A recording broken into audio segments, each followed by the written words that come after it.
Starter, le garage.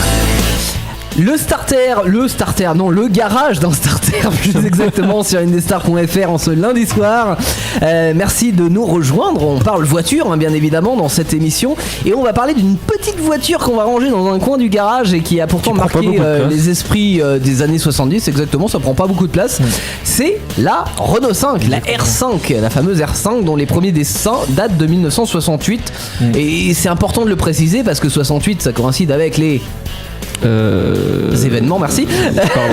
Événements de 68, mais 68 quand même. Donc ça redéfinit un petit peu les priorités à l'époque dans la société et notamment chez les jeunes, et ça coïncide aussi avec les années de la construction des grands ensembles dans les banlieues des villes, des premiers supermarchés, tout ça.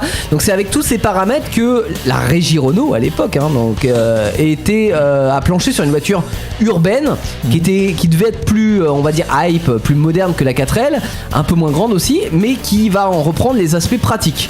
Ça donne en 72 une voiture qui mesure 3,52 m en 3 portes avec un haillon à l'arrière, pour le marché français en tout cas. 4 portes du coup. Non, 3 portes. Le haillon, c'est pas compté comme une porte. Bah si, c'est-à-dire 2 portes à l'avant et le haillon 3ème porte. Ah bah oui, pardon. La banquette est rabattable et pour la première fois sur une voiture de série, on a des boucliers avant et arrière en polyester. Alors ça nous semble totalement logique. C'est pour faire quoi ? Les boucliers, c'est ce qu'on appelle les pare-chocs, si tu veux. Mais aujourd'hui, on a tous nos pare-chocs qui sont en plastique. Peints pour la plupart, mais en plastique. À l'époque, ça n'existait pas. C'est-à-dire qu'en fait, sur les voitures, sur les voitures, tu avais des pare-chocs en fer. T'avais des barres de fer, comme sur ma 4L, tu sais, t'as des barres de fer devant et derrière. Et ben, c'est la première voiture qui utilise du polyester avec absorption de choc. Alors, à minima, ça cassait assez. C'est un peu comme les arnautes de sécurité dans les voitures sportives, quoi. Sauf que c'est à l'extérieur. Disons que là, c'était vraiment construit comme une voiture, on va dire, de ville et de banlieue. Donc, une voiture qui allait potentiellement se prendre des chocs. Donc, il fallait une voiture qui puisse avoir des pièces qui se changent facilement et qui absorbe un petit peu les chocs, d'où la sortie de ces boucliers en polyester. Donc elle est arrivée aussi sur le marché pour concurrencer la 4L et la 2Dash, quoi. Alors pas concurrencer la 4L parce que la 4L était le modèle en dessous en fait dans la gamme Renault. T'avais la concurrence 4L et la remodernisée. 5. Elle devait alors non pas la remplacer parce qu'on était vraiment comme aujourd'hui une Twingo, ça aurait été la 4L et puis la Clio, la R5. Sauf que bizarrement à l'époque la R5 était un peu plus petite que la 4L, tu vois. Mais en termes de positionnement elle était plus huppée. C'était plus petit. C'était plus petit, ouais. Alors pas de beaucoup mais de 10 cm à peu près. Voilà. Et par contre la 2 chevaux, alors c'est pareil, la 2 chevaux était plus la concurrente directe de la 4L. Après chez Peugeot t'avais par exemple la 104 qui était la concurrente. On ajoute à ça des couleurs très 70s, on avait le orange, on avait le vert pomme, on avait le jaune, voilà, donc même le bleu pour les sportifs. Le bleu aussi, les petits yeux souriants de la 4L ils sont trop mimi et puis voilà, ça fait il y avait une même voiture du qui est rouge, sympa. Je crois, j'ai vu des il y en a eu en rouge, bien sûr, ouais. Alors au début elle a existé en version L, donc avec le moteur et le levier de vitesse au tableau de bord repris de la 4L, et tu avais la TL qui était un peu mieux équipée et un peu mieux motorisée aussi, avec la première version du moteur Cléon. Alors c'est la façon de nommer, t'avais les Cléon et les Billancourt.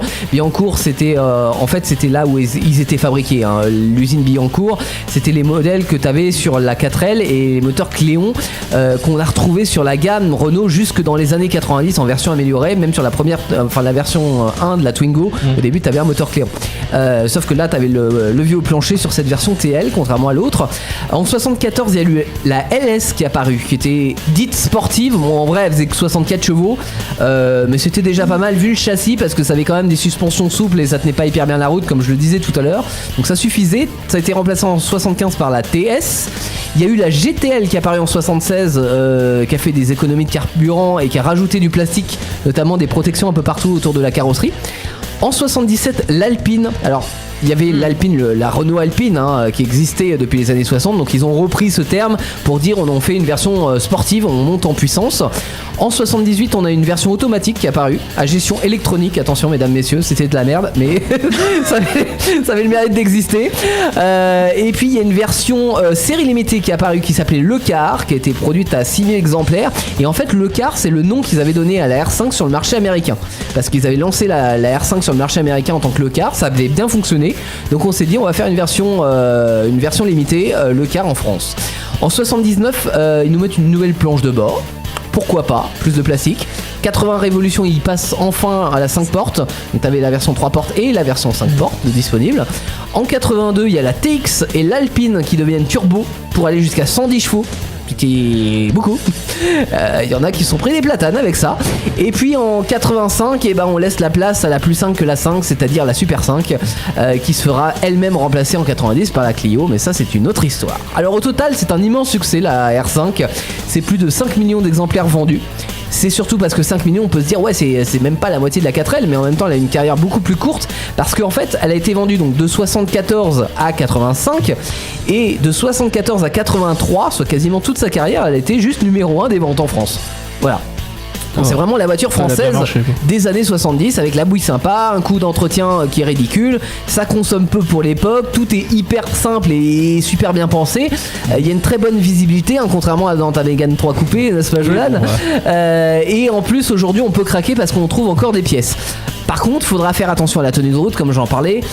L'état de la carrosserie qui a tendance largement à se corroder. Une petite voiture des années 70, avant 81, c'est un massacre au niveau de la carrosserie et du châssis. Donc, c'est-à-dire, bon, ça avait tendance de toute façon à avoir de la rouille. Mais si vous trouvez une occasion avec notamment le bras de suspension arrière qui est endommagé, surtout la prenez pas parce que c'est hyper difficile, hyper compliqué à réparer, quoi. Il y avait d'autres plus et moins, Virginie, sur la R5 que t'avais vu. Le confort. Sur la TL. Ça c'était quoi, dans les plus ou dans les moins ? Dans les plus. Dans les plus, ouais. Dans les plus, oui, le confort, parce que en fait la suspension, autant elle était mauvaise en tenue de route, autant elle était hyper souple, donc plutôt agréable en ville, quoi. C'est ça. Qu'est-ce qu'on avait ? On avait la bouille, forcément. Ouais. Parce que elle est mignonne comme petite bagnole. C'est vrai que c'est mignon, c'est tout mignon. Esthétiquement, elle est sympa. Et c'est une des premières voitures, on va dire modernes. Alors l'évolution de l'automobile, ça évolue tous les jours, on est d'accord. Mais encore aujourd'hui, on peut la considérer, c'est ça qui fait que, on va en parler après, mais qu'elle est pas chère encore aujourd'hui, c'est qu'on peut encore la considérer comme une voiture d'occasion. Ouais, et pas une voiture vraiment collector. Mais en même temps, ça en fait une des premières voitures modernes, quoi. Mécanique fiable et simple. Ouais. Moteur bien court. Le coût des pièces. Voilà. Donc on l'a noté, une assurance dérisoire parce que ça s'assure encore et pour pas que de collection. Une consommation qui est ridicule. Ouais. Et puis un véhicule qui reste historique. Voilà. C'est ça. Parce qui que n'a pas eu quelqu'un, parce que nous on est des années 80, qui n'a pas eu effectivement. Tu dis ça en me regardant parce qu'effectivement Jojo il ne s'en reconnaît pas. Mais on est des années 80. Et donc forcément il y avait des R5 en ville, quoi. Ou en première voiture. Alors moi à mon époque c'était plus les Super 5, donc la remplaçante. Ouais. Mais en première voiture, beaucoup de gens dans mon entourage ont eu des Super 5 en première voiture, quoi. L'avantage aujourd'hui, donc vu que c'est encore répertorié en tant que, on va dire, voiture d'occasion et pas forcément de collection, c'est que vous pouvez opter, si vous avez un peu de budget, pour une voiture qui est un peu en série limitée. C'est-à-dire que vous avez soit les premières versions de 73, notamment les versions avec le levier de vitesse au tableau de bord. Elles sont hyper rares parce qu'elles ont été fabriquées qu'un an. Et puis pourquoi pas en orange ou un vert pomme, histoire d'avoir une voiture un peu typée 70. Ou alors en version limitée, alors vous avez les coachs, vous avez les lauréates, vous avez les campus, ou plus exclusif, je le disais tout à l'heure, la Le Car Van, qui a un aménagement, en fait c'est marrant parce qu'ils ont mis carrément l'aménagement d'un minivan américain, tu vois, t'as 2 places, la moquette rouge épaisse à l'arrière, etc., comme si c'était un minibus américain, quoi. Sauf que ça reste une R5, une R5, ouais. Voilà. Et puis sinon, si vous êtes un petit peu plus sport, vous avez l'Alpine, vous avez l'Alpine Turbo, la Lauréate Turbo, ou alors carrément les Turbo 1 et Turbo 2, mais alors cette fois-ci il va falloir allonger le budget parce que là 95 000 €, alors. Ouais, et 95 000 € c'est le minimum, parce que clairement celles qui sont en bon état, elles sont plus entre 100 et 200 000 € et souvent ça se vend aux enchères. Donc voilà, là on va oublier ça. Et puis en plus vous pouvez même pas mettre les gamins à l'arrière parce qu'il y a le moteur. Donc pour une utilisation quotidienne, vous allez vous pencher sur une version, soit une version GTL où là vous aurez une petite voiture économique un peu à l'ancienne Youngtimer, ça peut être sympa, soit une voiture comme série limitée qui sera pas trop chère mais en même temps un peu plus exclusif et qui va voir sa cote monter dans les années futures. On avait 2 annonces pour vous dans le garage ce soir, Jolan. Alors Jean-Line, toutes les annonces que j'ai trouvées les 2 sont sur le bon coin. D'accord. Sont disponibles. La première, elle est au prix de 1 500 € avec un kilométrage de 80 000 km, donc c'est une année 78. Les deux de toute façon c'est des 78, celles que je vais D'accord. proposer. Donc 78 c'est juste avant la nouvelle planche de bord et avant qu'ils ajoutent trop de plastique aussi. La couleur orange. Ah bah sympa, très 70s, ouais. Ensuite, on va présenter. Combien de kilomètres 80 000. 80 000, ouais, donc très raisonnable. Ouais. Oui, ça va. Et 1500 €, elle est en bon état ou il y a des petits travaux à prévoir peut-être il disait, je l'ai pas noté, mais il disait qu'il y avait des petites réparations à prévoir. Ouais, bon polissage et puis ça ira bien. Ensuite, on a la R5 Alpine. Ah oui, donc là, qui est à 16 000 €, donc qui est un petit peu plus cher. Qui est aussi de 78 également. Ouais. Qui a 115 000 km et qui est de couleur bleue. D'accord. Et celle-ci, elle est très propre, il n'y a pas de rénovation à faire dessus. Bon, 16 000 €, on est clairement pas sur le même budget, mais je pense qu'elle vaut le prix. Oui, c'est vrai qu'elle avait l'air très propre et on est vraiment sur le bleu Alpine. Ah oui, c'est exactement le même bleu qu'on va retrouver sur la Renault Alpine de l'époque ou même la nouvelle Renault Alpine. Donc elle est plutôt sympa. Donc deux annonces de budget et deux petites voitures que vous pouvez vous payer soit en voiture de tous les jours. Je pense notamment à ta petite. C'était quoi? C'était une TL, c'est ça? Une TL. Ouais. Une TL, voilà, ça peut être une Daily, très clairement, ou voiture du week-end. Et puis l'Alpine, par contre, on se la réserve pour le week-end. Là, les petits lacets en montagne là, c'est sympa. Le dimanche quoi. Par contre faites attention quand même parce que je dis lacets en montagne mais attention à la tenue de route. Ouais, toujours. Vos émissions préférées où vous le voulez, quand vous le voulez, avec les podcasts Indestar, dispo sur indestar.fr et toutes les plateformes internet.